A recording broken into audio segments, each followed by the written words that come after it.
నమస్కారం, welcome to I dream. నేను మీ విజిత. ప్రస్తుతం మనతో పాటు ఉన్నారు ప్రముఖ జ్యోతిష్యులు బ్రహ్మశ్రీ నందిబట్ల శ్రీహరి శర్మ గురువు గారు. ఇప్పుడు గురువు గారితో మాట్లాడి మనం మరిన్ని సందేహాలన్నింటినీ నివృత్తి చేసుకుందాం. నమస్కారం గురువుగారు. వాగర్థావివ సంపృక్తౌ వాగర్థ ప్రతిపత్తయే జగతః పితరౌ వందే పార్వతీ పరమేశ్వరౌ. సదాశివ సమారంభాం శంకరాచార్య మధ్యమాం అస్మదాచార్య పర్యంతం వందే గురు పరంపరాం. ఆదిత్యాయ చ సోమాయ మంగళాయ బుధాయ చ గురు శుక్ర శనిభ్యశ్చ రాహవే కేతవే నమః. శృంగేరి పీఠాధిపతులకి కంచి పీఠాధిపతులకి నమస్కారములు తెలియజేసుకుంటూ కార్యక్రమాన్ని ప్రారంభిద్దామమ్మా. అలాగే గురుగారు తొలి ఏకాదశి మనకు ఈ జూలై మాసంలో వచ్చే ఈ తొలి ఏకాదశికి ప్రత్యేకించి ఆషాఢ మాసంలో తొలి ఏకాదశిని మనం జరుపుకుంటాము. నిజంగా తొలి ఏకాదశి అనగానే మనకు పండగలన్నీ కూడా తొలి ఏకాదశి తర్వాతే ప్రారంభమవుతూ ఉంటాయి.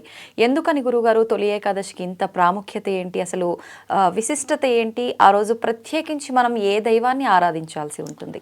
తొలి ఏకాదశి మన హిందూ జన భక్తులందరూ కూడా ఎంతో భక్తి శ్రద్ధలతో జరుపుకునేటువంటి పుణ్యతిథి. అసలు ఏకాదశి అంటేనే పుణ్యతిథి అమ్మ. అయితే మన వాళ్ళు మహర్షులు ఈ కాలంలో చెప్పుకునేటువంటి సైంటిస్టులు అని చెప్పవచ్చు. ఎందుకంటే ప్రతి దాంట్లో కూడా ఒక సాంకేతిక విజ్ఞానము, సైన్స్ అనేది దాగి ఉంది మన ప్రతి ఆచార వ్యవహారాల్లో. నమస్కారం పెట్టడం దగ్గర నుంచి, బయట నుంచి రాగానే కాళ్ళు కడుక్కోవడం దగ్గర నుంచి, ఇలా ప్రతి దాంట్లో ఎంత వైజ్ఞానికంగా మన వాళ్ళు ఆలోచించారో ఈ ఏకాదశి యొక్క మహత్యము కానీ కథ కానీ విన్న వాళ్ళకి అంతర్లీనంగా తెలుస్తుంది. దీనిని అంటే సాధారణంగా మొత్తం 12 నెలల్లో 2 ఏకాదశులు, మొత్తం 24 ఏకాదశులు వస్తాయి. దీనిని ప్రథమైకాదశి అని చెప్పి అని అంటుంటారు సంస్కృతంలో. మన తెలుగు వాటికి వచ్చేసరికి అర్థము ప్రథమం అంటే తొలి అని కదా, అందుకని మన తెలుగులో దాన్ని తొలి ఏకాదశిగా మనం పెట్టుకున్నాం. కాబట్టి ఈ రోజు నుంచి శ్రీ విష్ణు భగవానుల వారు శయనమందు ఉంటారు. శేషసాయి తల్పసాయి అని అంటారు కదా, అంటే నిద్రించడానికి ఆ రోజు తిథిగా పెట్టుకున్నారు. ఈ రోజు నిద్రలో వెళ్ళి మళ్ళీ కార్తీక శుద్ధ ఏకాదశి వరకు ఉండి కార్తీక శుద్ధ ఏకాదశి నాడు మళ్ళీ నిద్ర నుంచి మేల్కొంటారు. దాన్ని ఉత్థాన ఏకాదశి అని అంటారు. మరి ఆషాఢ మాసం నుంచి కార్తీక మాసం పెట్టుకునేసరికి ఏమవుతుంది? 4 నెలలు, అంటే చాతుర్మాస దీక్షగా.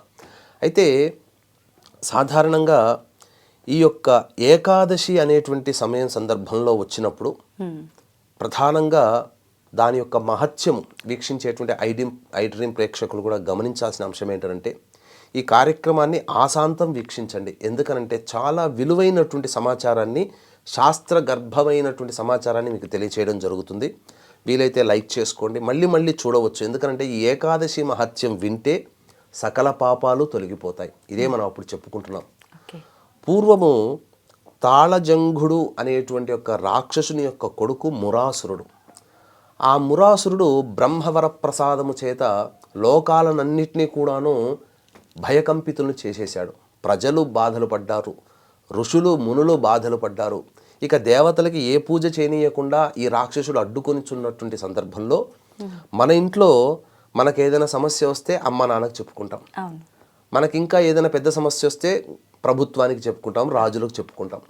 మరి ప్రభుత్వాలు రాజులకే సమస్య వస్తే చీఫ్ దగ్గరికి వెళ్ళాలి కదా.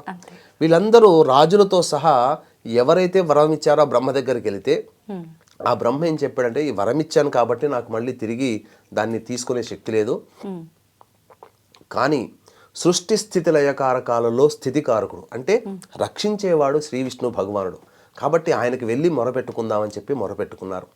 అంతటా వీరి బాధలన్నీ విన్న తర్వాత విష్ణు భగవానుడు ఆ మురాసురుడితో యుద్ధం చేయడానికి వెళతాడు. దాదాపు 1000 సంవత్సరాలు అలుపు సొరుపు లేకుండా యుద్ధం చేస్తాడు. 1000 సంవత్సరాలు చేసిన తర్వాత ఇక ఆ విష్ణు భగవానుడు కొంత సేద తీరుదామని గుహలో సేద తీరుతుండగా విష్ణువు కోసం వెతుకుంటూ వచ్చిన మురాసురుడు అక్కడ ఉంటాడు. ఆ సమయంలో ఆ ఒక మహత్యము కలిగినటువంటి ఒక దేవి మాయారూపము ఉద్భవించింది.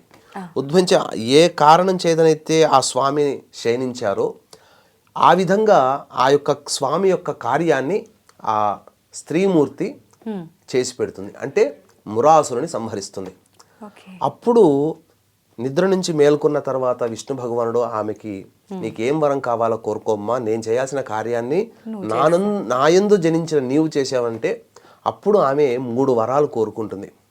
ఎల్లప్పుడూ నేను నీకు ప్రియమైన దానిగా ఉండాలి. ప్రియము అనంటే ఇష్టపడేటువంటి విధంగా, అంటే విష్ణు భగవానికి ఇష్టంగా ఉండాలట.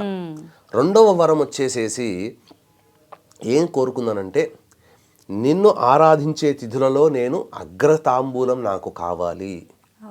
ఎందుకంటే విష్ణు భగవానుడు దైవస్వరూపం కదమ్మా. ఇక మూడవ వరం ఏం కోరుకుందానంటే, నేను ఉన్నటువంటి తిథి రోజున ఎవరైతే మిమ్మల్ని ఆరాధన చేస్తారో, పూజ చేస్తారో, సాంప్రదాయాన్ని పాటిస్తారో వాళ్ళకి మోక్షం కలిగించాలి అని చెప్పి 3 వరాలు కోరుకుంది. ఇక ఆ రోజు నుంచి కూడా విష్ణు భగవానునికి అత్యంత ప్రీతికరమైనటువంటి తిథిగా ఏకాదశి మార్పు చెందడం.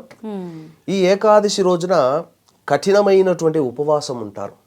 ఈ ఏకాదశి వ్రతాన్ని ఆచరించినటువంటి వాళ్ళు నిండు 100 ఏళ్ళు ఆయురారోగ్యాలతో బతుకుతారమ్మా.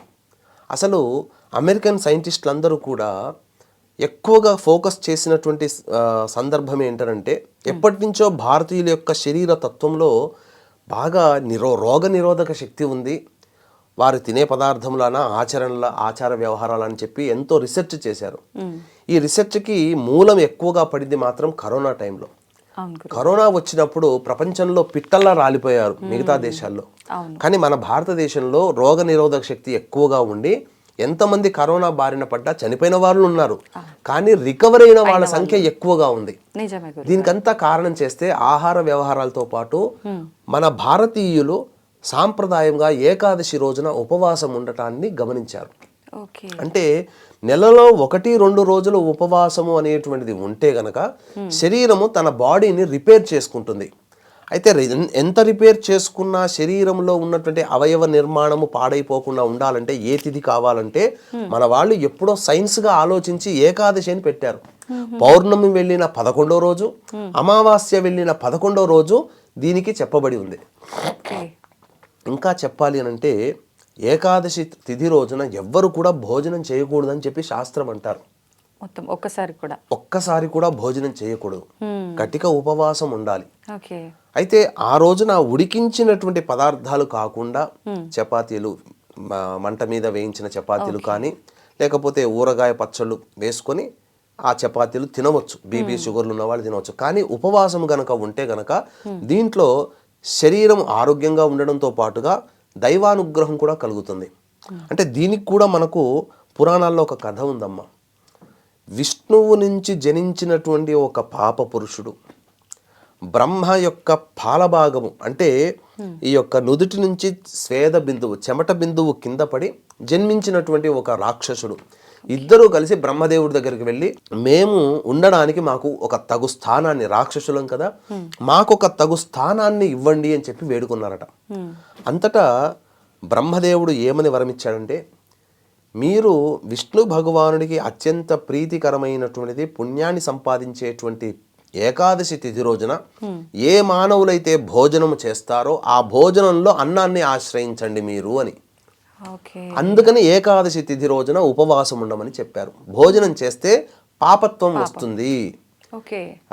ఈ ఏకాదశి పుణ్యతిథి రోజున ఆచరించాల్సినటువంటిది ప్రధానమైనటువంటిది విష్ణు భగవానుడికి ప్రీతికరముగా ఉండడం.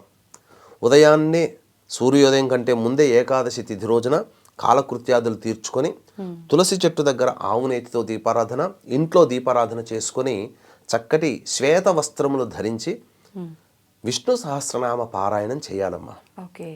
చేసిన తర్వాత చాలామంది ఏకాదశి కదా విష్ణు భగవానికి ఇష్టమైనదని చెప్పేసి తులసి దళాన్ని తెంపుతారు. ఏకాదశి రోజున తెంపకూడదు, ముందు రోజు తీసుకొని పెట్టుకోవాలి, కడిగి పెట్టుకోవాలి.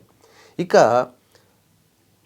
విష్ణు దేవాలయంలో రావి చెట్టు ఉన్నటువంటి, ఎందుకంటే అశ్వత్థ వృక్షము విష్ణు స్వరూపము కాబట్టి రావి చెట్టు చుట్టూ కూడా నారాయణాయ నమః అంటూ 27 ప్రదక్షిణలు చేసి మీ యొక్క సంకల్పం చెప్పుకొని అప్పుడు తూర్పు వైపున కూర్చొని మళ్ళీ విష్ణు సహస్రనామ పారాయణం చేయండి. లేదు విష్ణు అష్టోత్తరం ఒక 3 సార్లు పారాయణం చేయండి.